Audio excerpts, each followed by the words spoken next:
Hello folks, welcome to el canal de Chano Jose. Today we're going to talk about this 2010 Toyota Camry, and we're going to explain our positive and negative experience with this Toyota. We went and purchased this car back in 2012. So since then we had a good experiences and some not good experiences with this car. We're going to do a small review about the good and bad about this car. And with that said, let's get started.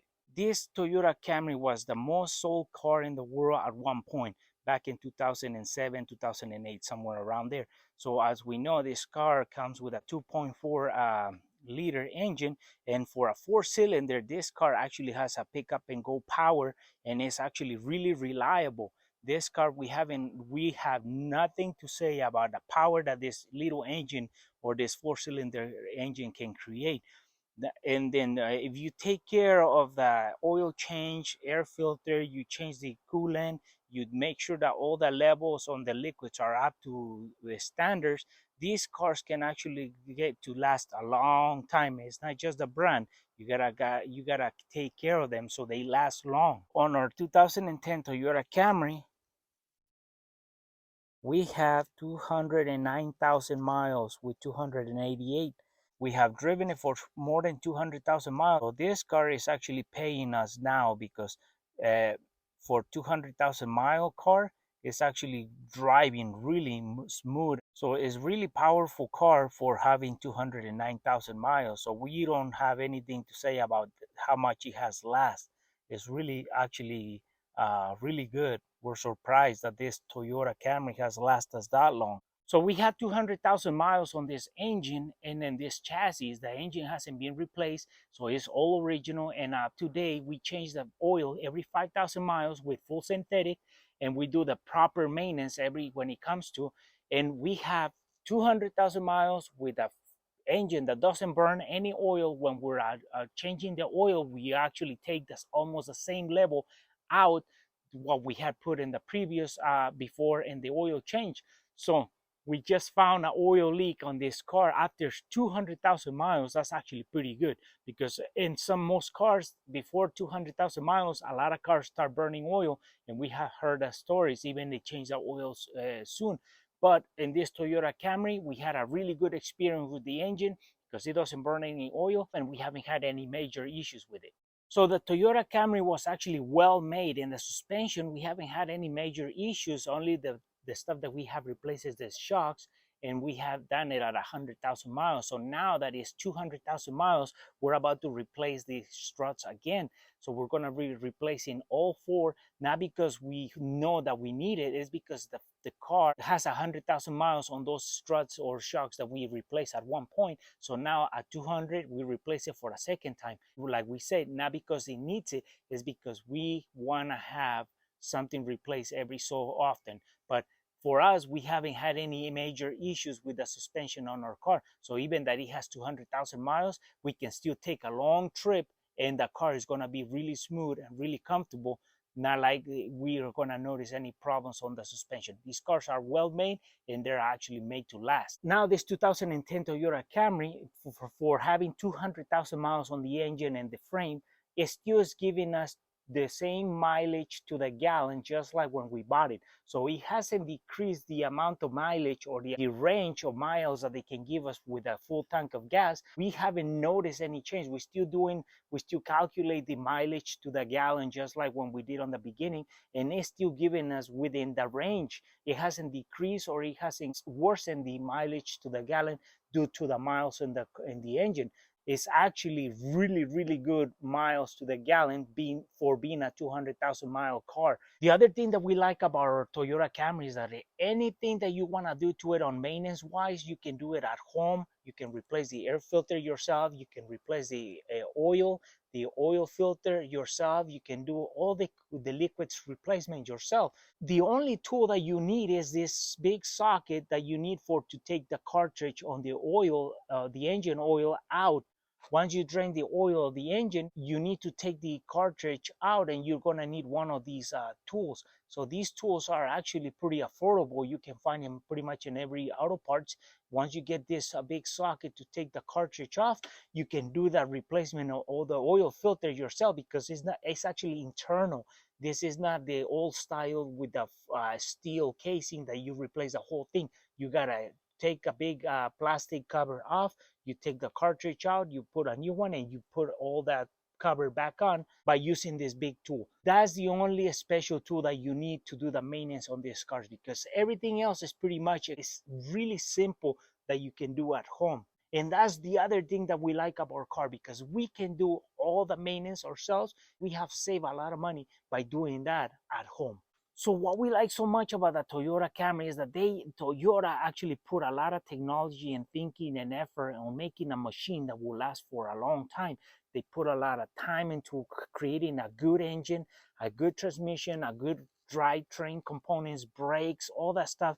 They actually made the bigger and most important components to last long. Toyota actually put a lot of time into that. Toyota put a lot of effort. So with this car, we'll get you to your destination with no problems on the engine and the transmission and the drivetrain. They put a lot of effort into that. But with that, there actually other side where they did the designs on some of these components on this car that they were not that great, and they started breaking down at an early age. So Toyota, the first thing that they actually made a mistake with was the key. For some of us that we own a Toyota Camry with this type of key, what we know is that after so much time, the key actually is going to come off. And then it was actually, look at how much body goes into the remote, not much. So when you start when wearing this key over and over and over, it's going to come off from the plastic, and you're going to have a problem, because if this key is in there, you can still twist it with the pliers to get it turned on. But if this remote is not next to the ignition key, to the ignition, it's not going to turn on, because it's going to say that this key has a chip. And if it's not right next to it, and you only turning this, you're not going to get the car on, because this has a chip on it that is telling them, hey, this is the right key, and it's going to turn on. So what some of us have to do is we have to order a key, a solid key with a chip only. So we have to get rid of the feature of the alarm and all the opening and closing the car with the control. But we had a key with a chip, so we can make a copy of the broken key into a solid key that wasn't going to break off. But now we sacrifice the features of this remote.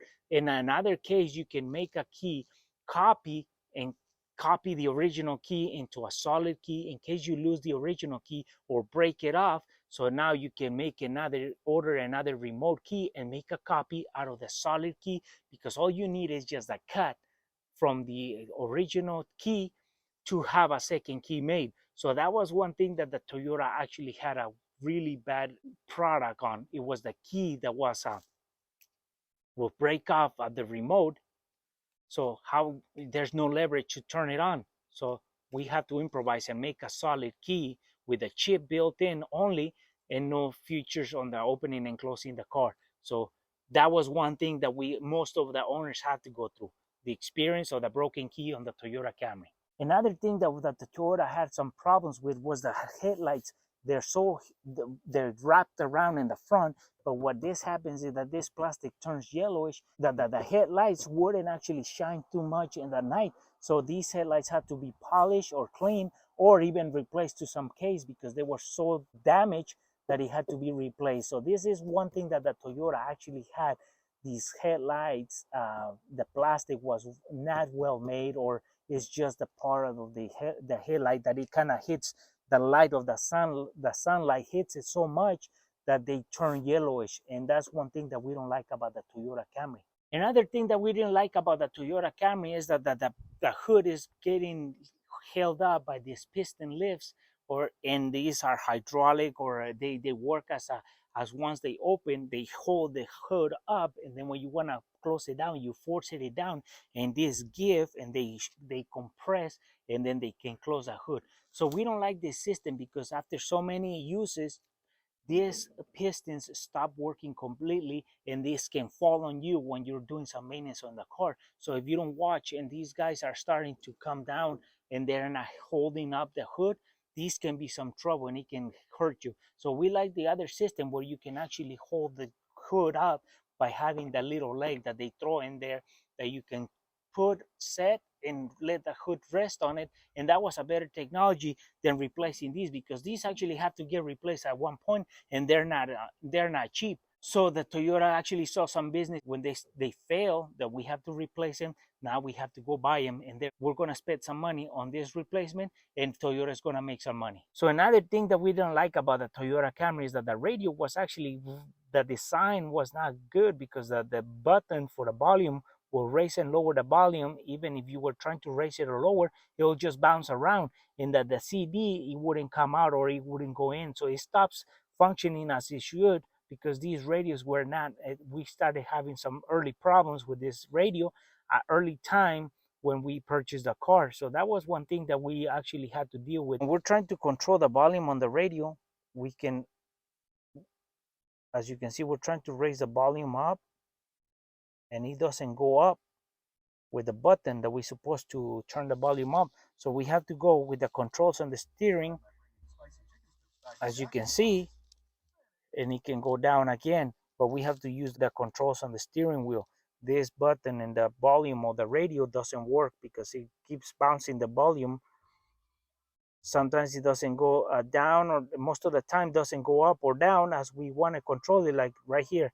As you can see, it just stays within 5. It goes down to 0, as you can see. So that's one thing we don't like about this Toyota Camry, that this radio started failing our early time. So another common thing that the Toyota had really bad about it, it was the dash would become so sticky that they actually will absorb anything that will be airborne. It will just get stuck to it, and it was really hard to get it off of there. And it will actually, when you were driving down the road and the sun will hit it, it will blind you. So a lot of people were complaining about it. So the Toyota actually did a recall for the cars to be brought into the dealer, so they could actually replace the dash and have another plastic replaced in, because it was creating so much glare and it was just sticky everywhere. You couldn't get rid of that stickiness. So you can see that the shine of the stickiness on the dash. We never took this car in for the recall because we found out too late, but we keep cleaning it and cleaning it, but it doesn't go away. It's right there on the dash. So that's one big problem that these Toyota Camrys have in common. That was one thing that most owners complain about. Another problem was the sun visor. It will hang completely down at one point, so we have to replace them. And as you can see now, they're starting to hang or loosen the tininess, and it started to hang again. So this is one thing that Toyota actually had a problem with. So this is poorly designed. So this is going to start failing again. Another problem was right in between the passenger seat and the driver's seat, that this console, the leather will start ripping out from the corner. So that was a problem, and they didn't tuck in the leather well, that it just started peeling off and it started shrinking. So it came off completely. So now we have to put a new piece or replace this, because it's just the plastic, bare plastic. So that was one thing we don't like about it. Another thing that we didn't like, it was this latch on the trunk.